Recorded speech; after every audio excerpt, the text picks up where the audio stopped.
शुरू हुआ हिंदू मुसलमान, इस बार रमजान को लेकर मचा घमासान। जी हां, एक बार फिर हिंदू मुस्लिम की सियासत ने राजनीति की गलियों में अपनी जगह बना ली। रमजान पर मुस्लिम कर्मचारियों को समय से पहले छुट्टी देने को लेकर यह पूरा विवाद हो रहा है। तो किन राज्यों में मिलेगी रमजान पर जल्दी छुट्टी और यह मुद्दा क्यों बन गया है सबसे बड़ा मुद्दा, बताएंगे आपको इस वीडियो में। नमस्कार, मैं हूं शिखरदीप और आप देख रहे हैं G24। रमजान शुरू होने में अभी कुछ दिन बचे हैं, लेकिन रमजान को लेकर सियासत तेज हो गई। दरअसल तेलंगाना सरकार ने रमजान को लेकर एक बड़ा फैसला लिया, जिससे अचानक हिंदू मुस्लिम की सियासत ने रफ्तार पकड़ ली। तेलंगाना सरकार ने रमजान पूरे महीने में राज्य के सभी सरकारी मुस्लिम कर्मचारियों को 2 मार्च से 31 मार्च तक शाम 4 बजे तक छुट्टी देने का ऐलान किया है। इस ऐलान के बाद फिर वही बहस छिड़ गई कि आखिर क्यों, हिंदू त्योहारों में क्यों नहीं। आपको बता दें कि तेलंगाना देश के उन राज्यों में से है जहां कांग्रेस को शासन करने का मौका मिला है, सौभाग्य मिला है।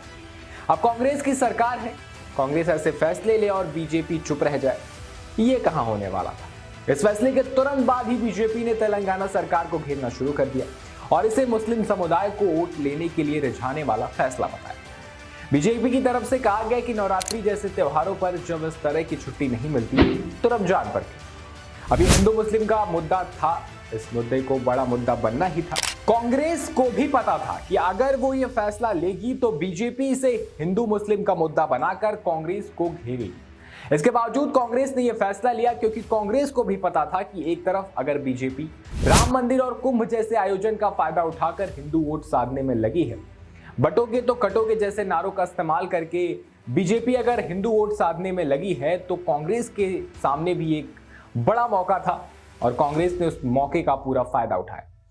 कांग्रेस को ऐसे फैसलों का फायदा हुआ है क्योंकि लगभग कई राज्यों में अब कांग्रेस को मुस्लिम वोट बड़ी तादाद में मिल रहे हैं। वहां की कई रीजनल पार्टियों से ज्यादा कांग्रेस को मुस्लिम वोट मिल रहे हैं, तो ऐसे में कांग्रेस को इस फैसले से फायदा हुआ है। लेकिन अब इस मुद्दे पर कमाल की बात यह है कि बीजेपी के नेता इस मुद्दे पर कांग्रेस को घेर रहे थे, लेकिन इसी बीच एक और राज्य ने कुछ इसी तरह का ऐलान कर दिया।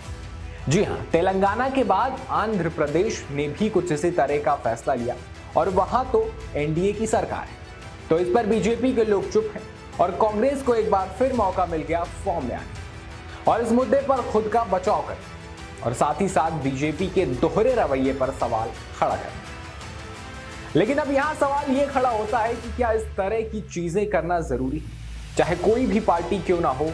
जब अपने वोट को साधने के लिए कोई फैसला लिया जाता है तो उसके कॉन्सिक्वेंसेस होते हैं और आने वाले समय में लोगों को उसे झेलना पड़ता है। आप इतिहास उठाकर देख लीजिए, जब जब राजनीतिक पार्टियों ने अपना उल्लू सीधा करने के लिए फैसला लिया है, तब तब पार्टी के साथ लोगों को भी भारी नुकसान हुआ है। वहीं अब यह भी देखना होगा कि क्या बीजेपी आंध्र प्रदेश ने जो फैसला लिया है उस पर क्या कहे, कुछ कहेगी भी या चुप्पी साधेगी।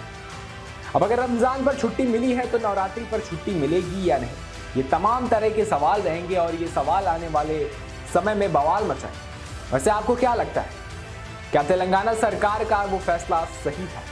क्या बीजेपी आंध्र प्रदेश के मामले पर चुप्पी साधी है? बीजेपी का ये फैसला, ये दोहरा रवैया सही है? आपको इस पूरे मामले पर क्या लगता है? हमें कमेंट में अपनी राय जरूर दें।